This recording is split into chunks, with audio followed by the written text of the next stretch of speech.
Hi guys, this is a follow-up video from the previous one where I was diagnosing a no-start electrical problem on my 2018 Husqvarna FE350 and I had figured out that it was one of the wires back here, and I thought that maybe it was one of the wires that was connecting the key barrel into the main wiring harness. So I looked at that, I checked it out, and that was not the case. In the end, I did find the actual culprit wire or slash wires.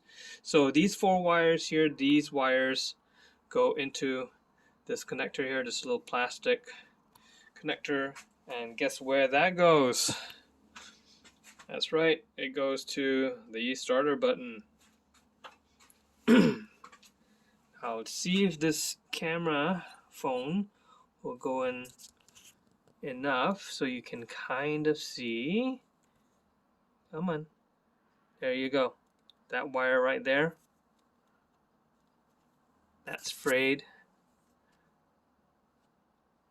and this one's also frayed.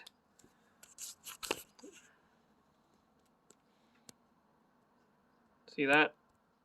No good.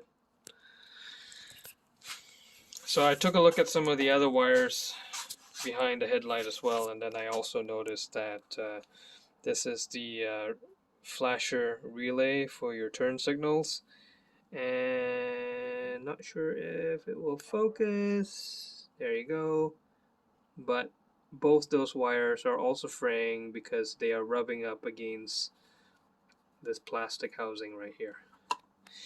So needless to say, I got a few wires to sort of tidy up and reconnect properly, and it probably will do me good to go through as much of this other mess as I can.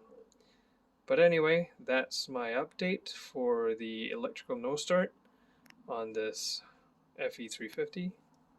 So if you guys are experiencing similar problems, start here first. Thanks for watching.